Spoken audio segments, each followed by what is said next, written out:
जय हिंद दोस्तों। पिछले कुछ दिनों से पाकिस्तान ऑक्युपाइड कश्मीर में एक मास प्रोटेस्ट हमें देखने को मिल रहा है पाकिस्तान के अगेंस्ट में। और यहाँ पर इस प्रोटेस्ट के दौरान ये भी डिमांड की जा रही है कि हमें इंडिया से मर्ज होना है, हमें इंडिया के साथ मिलना है। और इसके रिगार्डिंग आप वेरियस आर्टिकल्स देख पाएंगे जहां पर एक पीओके पाकिस्तान ऑक्युपाइड कश्मीर में एक मैसिव प्रोटेस्ट इरप्ट लास्ट कुछ दिनों से हमें देखने को मिल रहा है। वैसे तो ये हर मंथ आपको देखने को मिल जाता है, लेकिन इस बार जो प्रोटेस्ट है ये एक मास प्रोटेस्ट के रूप में देखा जा रहा है। इसके पीछे रीजन हम जानने की कोशिश करेंगे, लेकिन इस तरह के जो आर्टिकल्स है मास प्रोटेस्ट, वायलेंट प्रोटेस्ट, ये बेसिकली आज के टाइम में पीओके में ये हर एक मीडिया आउटलेट्स में आपको देखने को मिल जाएंगे। इवन कि यहाँ पर ये भी देखा जा रहा है इस प्रोटेस्ट को शांत करने के लिए, टैकल करने के लिए पाकिस्तान की जो गवर्नमेंट है, इनकी जो पुलिस पर्सनल है, ये यहाँ पर AK-47 यूज कर रही है पाकिस्तान ऑक्युपाइड कश्मीर में जहां पर प्रोटेस्ट चल रही है। और एक इमेज खासकर बहुत ज्यादा वायरल हो रही है, और ये इमेज बेसिकली यहाँ पर पाकिस्तान का फ्लैग जिसमें बेसिकली यहाँ पर क्रॉस का साइन है और इंडिया जहां पर एक करेक्ट का साइन है। मतलब यहाँ पर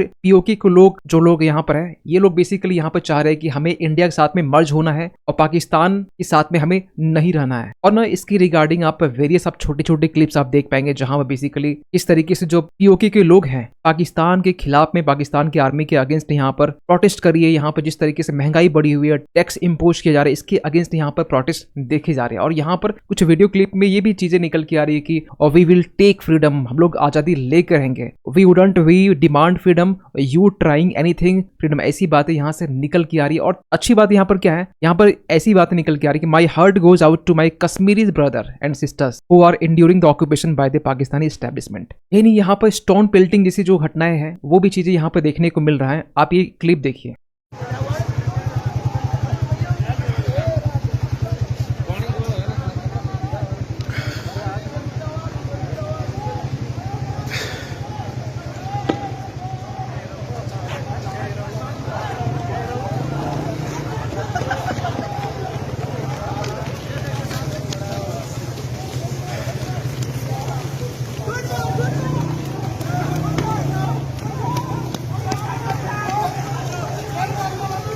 तो अगर आपको ये लग रहा है कि ये जो स्टोन पेल्टिंग है ये आज से 3-4 साल पहले जब जम्मू एंड कश्मीर में बेसिकली हमें देखने को मिलता था, ये आज के टाइम में पीओके वाले रीजन में हमें सेम तरीके से देखने को मिल रहा है। और ये लोग डिमांड कर रहे हैं आजादी की, ये लोग डिमांड कर रहे हैं किस चीज की, कि हम लड़ के लेंगे आजादी। यही चीजें जो है ना आज के टाइम से कुछ साल पहले कश्मीर से उठा करती थी, और सेम चीजें रिफ्लेक्ट कर रही है पीओके के रीजन में। और ऐसा नहीं कि यहाँ पर पीसफुल प्रोटेस्ट नहीं हुए, पीसफुल प्रोटेस्ट भी यहाँ पर हुए हैं, लेकिन पाकिस्तान हमेशा से इसे इग्नोर करता रहा है। और इस मास प्रोटेस्ट को लेकर डेफिनेटली यहाँ पर कुछ लॉसेस भी हमें देखने को मिलता है, जहां पर ये भी देखा जा रहा है कि 100 इंजर्ड यहाँ पर हुए इस क्लासेस के दौरान यहाँ पर। तो इस बीच में सबसे बड़ा एक क्वेश्चन निकलता है, क्या पाकिस्तान के हाथ से पीओके क्या निकलता जा रहा है? और सबसे बड़ी बात यह कि यहाँ पर प्रोटेस्ट क्यों हो रहा है, सबसे बड़ा रीजन तो ये है। देखिए, अगर आज के टाइम में अगर मैप में देखें तो ये जो ग्रीन का रीजन है ये बेसिकली पीओके का रीजन है, जहां पर गिलगित बल्तिस्तान जैसे रीजन आते हैं। पाक ऑक्युपाइड कश्मीर, इसे पाकिस्तान कहता है आजाद कश्मीर। और ये जो पूरा प्रोटेस्ट है हमें इस रीजन में हमें देखने को मिल रहा है। और इस प्रोटेस्ट का बेसिकली यहाँ पर रीजन ये है, जो पाकिस्तान का सरकारी अखबार है डॉन, इनका ये मानना है कि आज से कुछ दिन पहले मीरपुर और मुजफ्फराबाद जो रीजन है यहाँ से रातों रात यहाँ पर जो एक्टिविस्ट थे और कुछ लीडर्स, इनको यहाँ पर उठा लिया गया, अरेस्ट कर लिया गया। और इसी के अगेंस्ट में यहाँ पर जम्मू कश्मीर ज्वाइंट अवामी एक्शन कमेटी ने एक स्ट्राइक कॉल अनाउंस किया फ्राइडे के दिन में। ये बेसिकली एक इमीडिएट रीजन है, लॉन्ग टर्म रीजन तो कुछ और ही है जो आगे हम बात करने वाले हैं। लेकिन ये जो प्रोटेस्ट है ना, जो फ्राइडे को स्टार्ट होता है, ये प्रोटेस्ट हमें बहुत सारे रीजन में भी देखने को मिलता है। समहानी, तेहानसा हो गया, मीरपुर हो गया, रावलकोट, खोईरट्टा हो गया, टाटा पानी हो गया, हटाई बाला है वो यहाँ पर हो गया। ये तमाम रीजन में प्रोटेस्ट हमें देखने को मिल रहे हैं। यानी कुछ ऐसे भी दृश्य आपको देखने को मिले होंगे। और इसके पहले जो वीडियो बनाया गया, कुछ वीडियो यहाँ पर अटैच किया गया, उस वीडियो का बेसिकली ये वीडियो हट गया, तो ये दोबारा ये बेसिकली रिकॉर्ड हो रहा है पूरा वीडियो है। इसके पीछे रीजन जानने की कोशिश करें, लॉन्ग टर्म रीजन। तो आपको बताना चाहते हैं, रिसेंटली पाकिस्तान में जो महंगाई है, जो इन्फ्लेशन है, ये लास्ट 2 साल में आप समझ सकते हैं कि सबसे हाईएस्ट में है। उसमें भी एक मई के हम डेटा निकालिए, मई का बेसिकली आर्टिकल्स, जब यहाँ पर पाकिस्तान का जो इन्फ्लेशन रेट है अप्रैल में की हम बात करें, ये 17.3 है। ये बिल्कुल 2 साल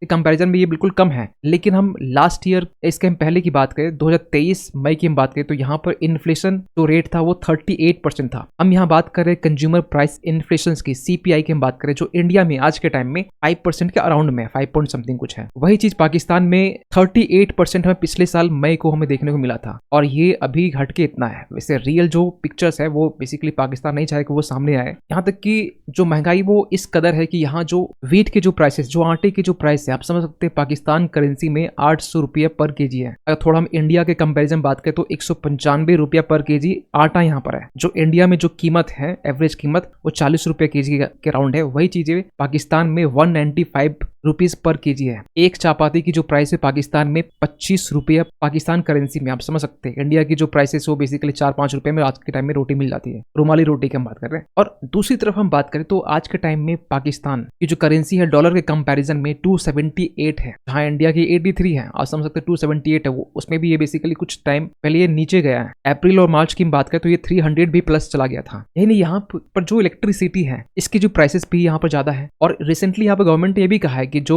टैक्स नहीं देंगे उनको बेसिकली जो कनेक्टिविटी है, जो सिम कनेक्टिविटी है, वही बंद कर दिया जाएगा। रिसेंटली आपने भी सुना होगा कि जो रेड कार्पेट है उसे भी हम बंद कर रहे हैं, लेकिन ईरान के प्रेसिडेंट आने के बाद में बेसिकली उसको उस वक्त इंप्लीमेंट किया गया था। तो इन सब चीजों को देखते हुए यहाँ पर जो गवर्नमेंट है, जो यहाँ के प्राइम मिनिस्टर शहबाज शरीफ, उन्होंने यहाँ पर ये कहा है कि पीसफुल प्रोटेस्ट हम लोग अलाउ करते हैं डेमोक्रेसी में। वैसे डेमोक्रेसी कुछ है नहीं पाकिस्तान में, लेकिन अगर ये प्रोटेस्ट इस लेवल का होता है कि अगर आप कानून अपने हाथ में लेंगे तो इसके लिए हम लोग नो टॉलरेंस वाली जो पॉलिसी है वो अपनाएंगे प्रोटेस्टर्स के अगेंस्ट में। लेकिन अगर आपको बताना चाहते हैं कि पीओके, जहां पर पाकिस्तान का एक अलग से प्राइम मिनिस्टर होता है, जी हाँ बिल्कुल, जो पीओके रीजन है पाकिस्तान इसके लिए एक अलग से प्राइम मिनिस्टर चूज करता है। और ये जो रिसेंट के जो प्राइम मिनिस्टर है यहाँ पर, वो है यहाँ पर चौधरी अनवरुल हक, ये जो आप इमेज साइड में देख पा रहे होंगे। और ये पिछले साल 20 अप्रैल 2023 के टाइम में ये प्राइम मिनिस्टर यहाँ के बने थे। मतलब इन सेंस आप समझ सकते, थोड़ी बहुत ऑटोनॉमी देने की बात की गई है, लेकिन ऑटोनॉमी कुछ ऐसे है नहीं। और आपको बता दें कि जम्मू एंड कश्मीर जो पीओके रीजन है, यहाँ पर खुद का एक अपना फ्लैग भी है, जिसमें पाकिस्तान का झंडा भी आपको बीच में दिखाई देगा, बीच में आपको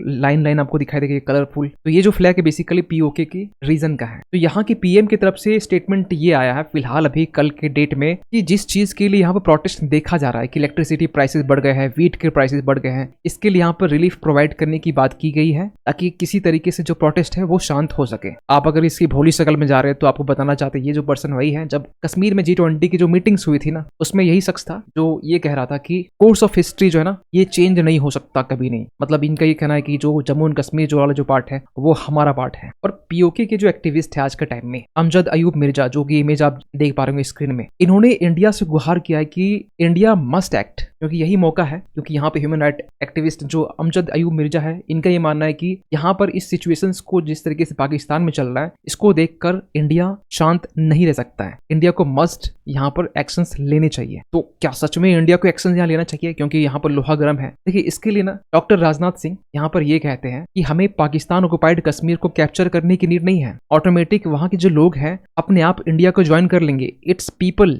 will themselves want to join India. ये 5 मई को बेसिकली जो आर्टिकल पब्लिश हुए उसमें ऐसी बातें की गई है। यानी यहाँ पर रिसेंटली डॉक्टर एस जयशंकर भी यहाँ पे ये कहते हैं कि जो पीओके है वो डेफिनेटली इंडिया का पार्ट है। और इस चीज को लेकर ना हर एक party, every party committed to insuring its return. हर एक पार्टी मींस इंडिया के जो हर एक पार्टी है, सभी लोग चाहेंगे कि वो इंडिया में वापस रिटर्न हो जाए। हाँ, वो कुछ अलग बात है कि पॉलिटिक्स अभी जिस तरीके से चल रही है इलेक्शंस के दौरान में और पाकिस्तान के सपोर्ट में बातें की जाती है, इन सबको अगर साइड किया जाए तो डेफिनेटली यहाँ पर हर एक भारतीय नागरिक, पॉलिटिकल पार्टीज अगर ना कहे तो हर एक भारतीय नागरिक चाहेगा कि पीओके इंडिया में रिटर्न आ जाए। और इसको लेकर अमित शाह जो कि होम मिनिस्ट्री है रिसेंटली, इन्होंने भी यहाँ पे कहा कि अगर नेक्स्ट टाइम हमारे इलेक्शंस में अगर एनडीए फिर से रिटर्न आती है तो यहाँ पर कहा यह जा रहा है we will take back PoK, Pakistan occupied Kashmir. यहाँ पर साफ साफ लिखा गया वी विल टेक बैक, ऐसा नहीं लिखा गया we can take back PoK. यहाँ पर साफ साफ वी विल का यूज किया गया है। तो इन सबको देखकर, इन प्रोटेस्ट को देखकर पाकिस्तान का रिएक्शंस किस तरीके से यहाँ पे देखने को मिल रहा है, इन सबको देखकर आपकी क्या ओपिनियन है? क्या पीओके कभी इंडिया का पार्ट बन सकता है? और एक सबसे बड़ा क्वेश्चन जो कहीं ना कहीं